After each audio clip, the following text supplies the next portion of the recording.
My name's Larry with Underthebridge Flies, and I'm going to tie a flashy fry Zonker pattern here. We're going to switch it up just a little bit, and we're actually going to tie it on a jig hook. Guy in Kentucky, a friend of mine, was wondering about this fly on a jig hook, so we're going to give it a shot here real quick. Anyway, we got a mustad jig hook here, and this is a number two actually, jig hook, and I'm going to be using black 80, or no, I'm sorry, I'm going to be using white 80. I want the head to be white on this fly here. So the first thing we're going to do here is we have a piece of black and a piece of white rabbit strip, and these are hairline rabbit strips. Hairline's the only rabbit strip that I even buy anymore. It's just the quality of it's just far better than anything else out there, I believe. So what you want to do with your first piece of rabbit here is we're actually going to measure this out, and we want the back of this rabbit to set. We can trim the front, so don't worry about that, but we actually want to put this on through the hook here. So we're just going to push that through, take our vise off, and put it through the rest of the way. Lock her back down, and you want that thing to set even, so just like that. Okay, the next thing we're going to do is we're going to take our 80 white thread, and you can use 60 or 140 denier, whatever you have, but I like unit thread. And we're just going to wrap all the way back to the bend of the hook. Try not to capture too many of those fibers from that rabbit anyway. That's one of the downfalls of a good rabbit, is it gets in the way. Anyway, so once you get that, bring your line up a little bit. Now we're going to take a piece of UTC. This is small silver wire, and once I find the end of this thing, we're going to just take and cut a piece off and tie it in there.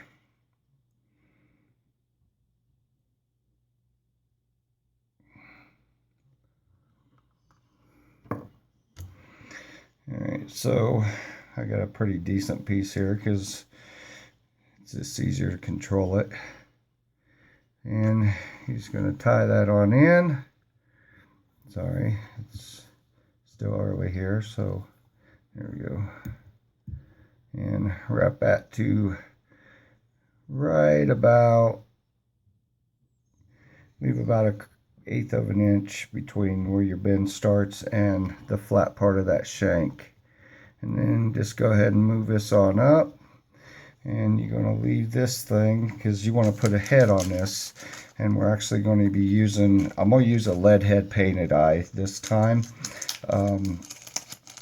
I have other heads with stick-on eyes and stuff like that, but we're just going to use the lead eye on this one. So, and it's going to set right pretty close to the end of this hook. So if you want to measure that off, then you know that's about where you want your thread to stop, right there, and that's probably about 3/8 of an inch out. So anyway, we are going to go ahead and get this rabbit secured now, and it's going to go under the hook, and just pull it up to where it's even.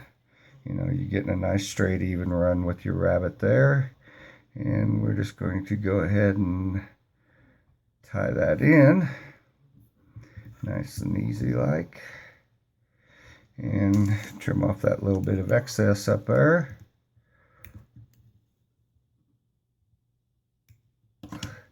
And just go ahead and wrap your thread forward, close to the bend, but not all the way up. And once you get that in, bring your thread back. And now you're going to take your piece of black rabbit, and if you wet your fingers, it just keeps that rabbit down a little bit better. So you see that's still kind of iffy there. So, and we're going to take our piece of black rabbit here, and as soon as I get done knocking everything off my dyeing desk here, and I'm just going to trim off just a little bit of that hair up front there. And we just want a little bit of strip to use for a tie-in. And we're just going to even that up just like that. And tie that on in there. Real easy. Oh, looky there. Bad part about using 8/0 uni thread. I highly suggest you use 6/0 or 140 or 210 denier on this fly. I use 8/0 uni thread for a lot of flies, but I hardly ever break it. But I just did, so no biggie. We're just going to go ahead and tie this on in. And we snip this off here. Alright, so next thing you want to do is you want to pull these fibers away. Try to pull them forward. And we are going to separate this hair right here, this fur rather, and pull that forward. You can see how I did that with my scissors there. Now once you got that all together, you just pinch these two together and take your wire, and as soon as I find it, there we go, and we're just going to go ahead and got a little bit too far with that, so we're just going to split it again. Alright, so once we got those together real good and tight, and be careful not to break your wire, but you can kind of wiggle it through the white there, and then when you get up top on here, you can split it again wherever your wire's sitting. See how I'm doing that with my scissors? I'm just pushing it straight in with the point of my scissor, and then just pulling straight up, and that gives you a nice little seam to put your rabbit in, or your wire through the rabbit without trapping a bunch of material. And once you mark it, just take your scissors and just run along the top of the rabbit right where your wire is, pull straight up, and it'll separate it for you. As long as you hold on to what you're doing. Here we go. See there, nice separation there. Try to get most of the hair out of the way. You won't get it all. I mean, it's not that particular, so don't worry about getting it all. Alrighty, so now we just take that and we got it up front there. So I'm just going to throw a couple quick wraps around it, and then I'm going to capture it with my thread and just go ahead and go off that. I usually spin them off, but on something like this, just quicker to reach up there and snip it. So, alright. Now the next thing we're going to put in here is the flash. Flash. Alrighty. Real simple. Tails are about the same length. That's a good thing. Now, here's an optional thing you can do, which I did and I'm doing. So, get you some super glue, Zap-A-Gap, whatever you have, and if you clear all of this fur out of here, then you can take this and actually throw some super glue along this here rabbit. Get that a little bit gooey and tacky. And then when you set them together, just set them together, and they usually just bend themselves. You don't really have to do a lot to it. So once you touch them together, they're pretty much glued together. So you don't have to do that, but it keeps the tails together when they're swimming and stuff, you know. And you can see I got a little bit of a thing there still, so you don't have to worry about that. I mean, even if it does come apart, it's still going to be a good fly and swim real good anyway with 2 different strips, you know, working. But we can go ahead, since we got that glue right there, and go ahead and put that together real quick. All right, so the next thing we're going to do is find the lid to our super glue and put that up so it doesn't all bind up on me. All right, so the next thing we're going to do is now we'll add our flash. And you can see that tail's just, you know, acting as one right now. And this tail's probably a little long, which I'll trim that off here in a minute. But you can, I mean, if you like them real long tails, this one here is 1, 2.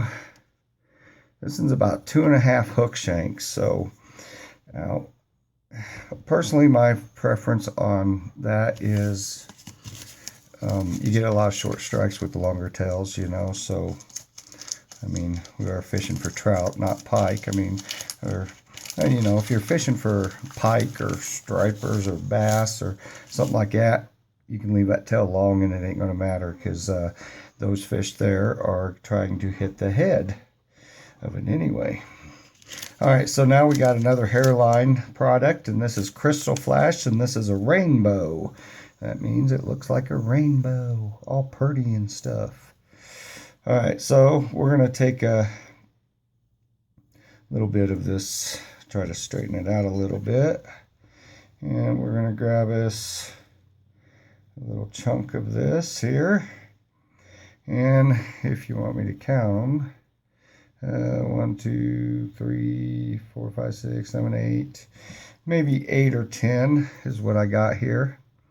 And we're just going to measure that out, and then we're going to cut it off here so it don't really make much difference once you get it all straightened out to where it all lays together right.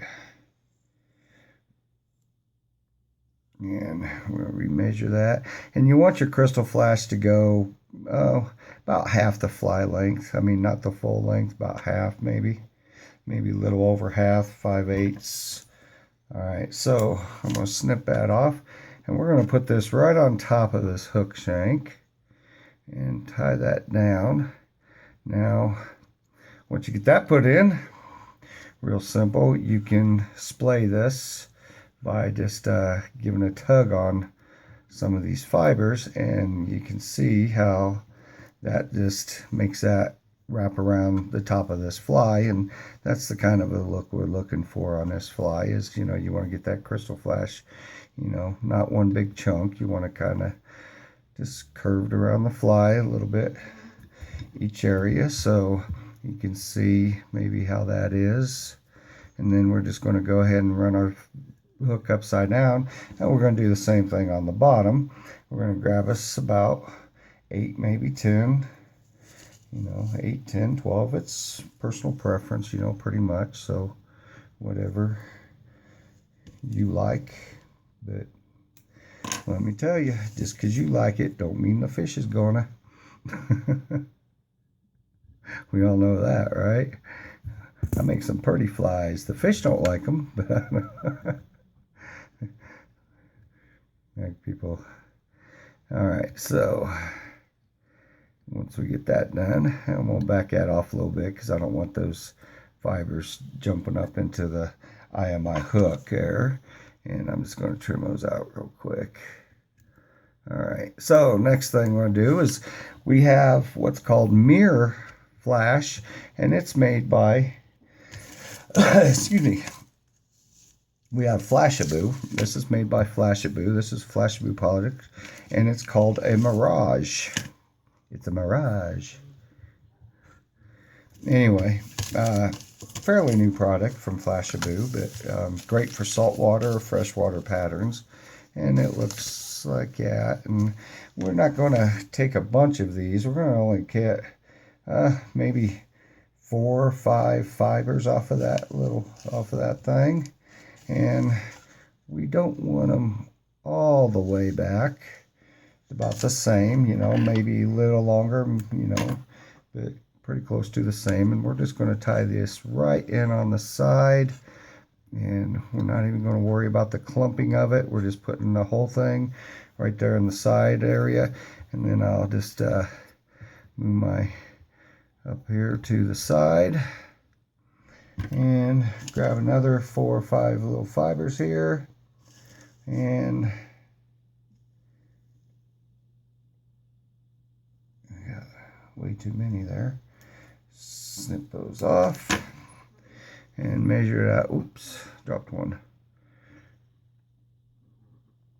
This is a mixture of purple, gold, silver, and pearl, I believe. It's really nice stuff, though. I really like this Mirage. Alright, so we got that up there, so we want it about just a little bit shorter than the Krystal. So, and you see I'm just putting that right on the side of this hook. Make sure that sits right on the side.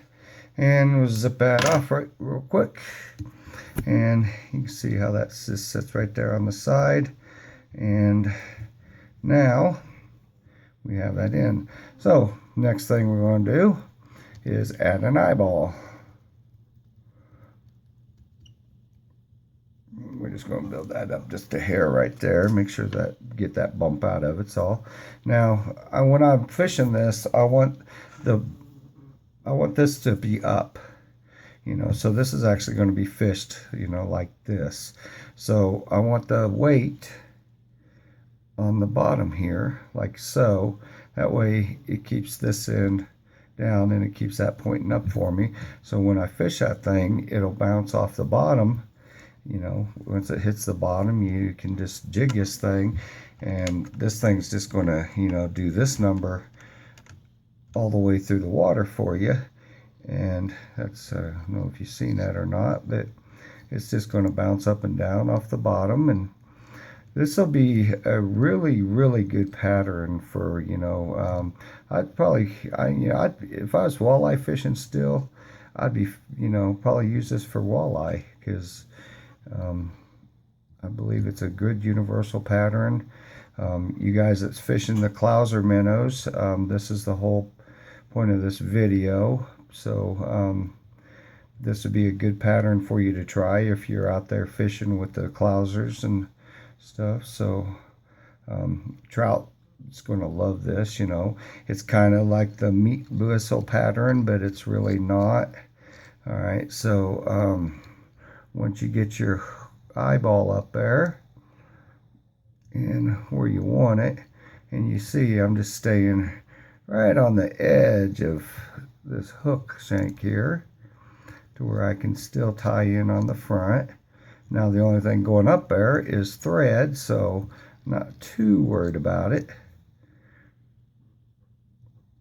Well, this one just doesn't want to stay for me. I got something for him though. I don't think I've ever had that much problem getting an eye to stay in place like that before, but that's all right. We got some stuff that'll hold his ass in there. It's called super glue. I get Zap-A-Gap. I like Zap-A-Gap, and I use it most generally. Right this second, my bottle of Zap-A-Gap's empty, and my full bottle sitting back over there behind me at my other one of my stands with all my materials on it. And the super glue sitting right here. So yes, it's a lazy thing. All right, so we got that in. Now what you put up on front here is, I'm using, sorry, I forgot to bring it with me. I'm using Schlappen. It's German for feather. I got no freaking idea if it is or not. All right, so I got my Schlappen. We're having a Schlappen good time over here. I went fishing and all I got's this Schlappen t-shirt. Well, you can use that word for about anything, I think. It was a slopping kind of day. Boy, she was a slopping nice girl.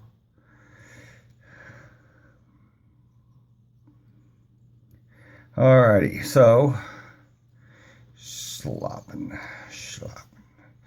Alright, once you get that in there, we're just going to start wrapping this and pulling it back.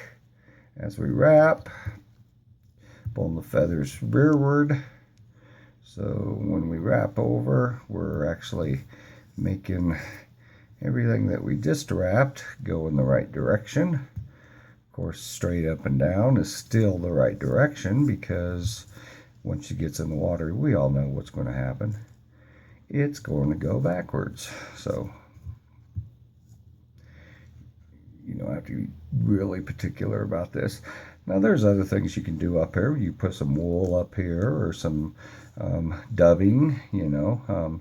I just like the looks of this fly with the schlappen, and so that's what we're doing.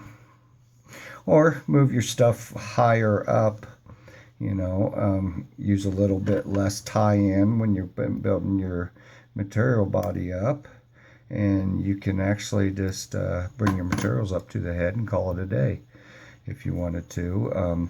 I think the feathers add a little more movement and stuff to this fly, so I like to use those, and we got that thing all locked down nice and good in place there. So now the next thing you can do is UV this.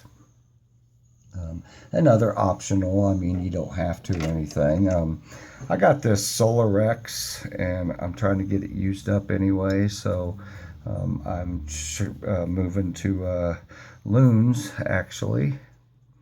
But there's nothing wrong with this Solar X. This is some good stuff. I really like it, but as far as being able to get it is a different story. The only place I can find this stuff is off of eBay, and I do not like to buy stuff off of eBay if I don't have to. I'd rather buy it from my friend over at Fish Hunter, or go down to Tim Wade's over at North Fork Anglers and buy my materials. But every now and again, you have to just get on eBay and do it. So, but anyway, this stuff is called Solar Rex, and it actually comes in 3 different tubes, and this is thick hard formula in the pink.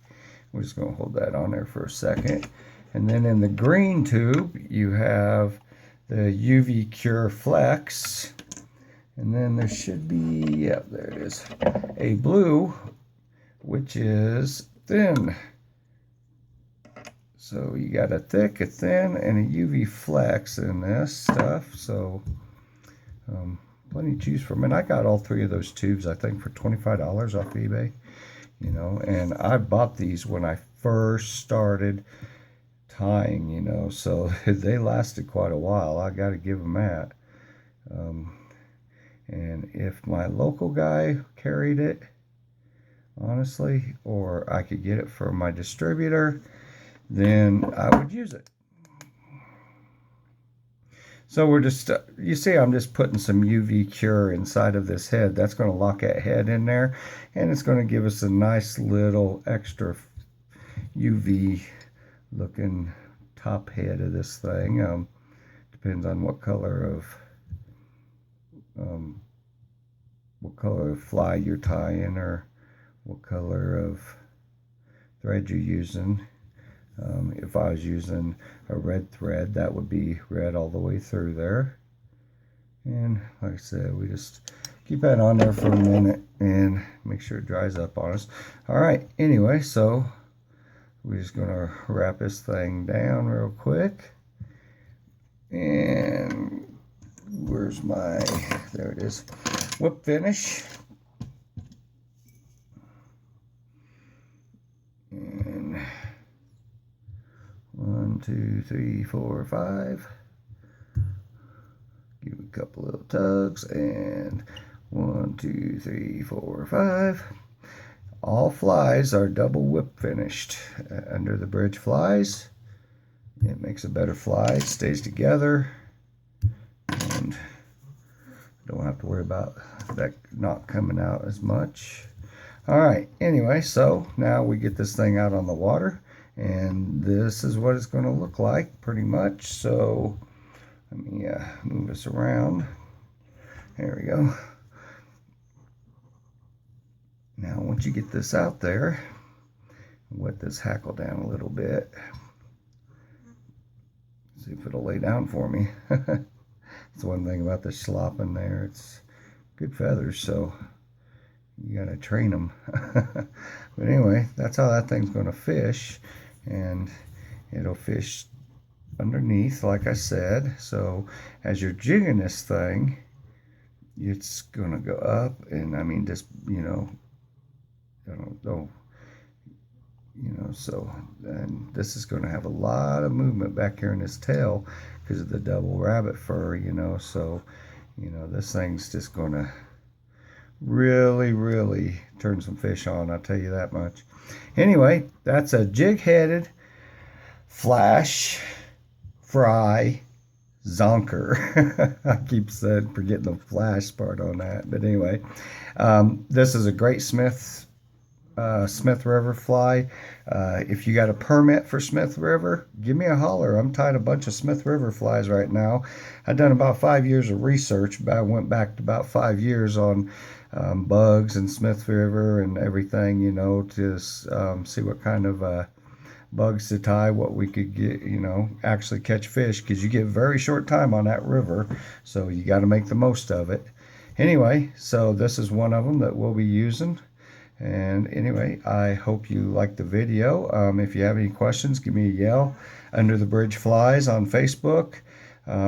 If you want to buy some of these flies, same thing. Give me a yell on Facebook, Underthebridge Flies, or give me a call on my phone here at 307-202-2131, and I'll be more than happy to hook you up with some of these great flies. And we hope you enjoy watching the videos. I hope it helps you out a little bit.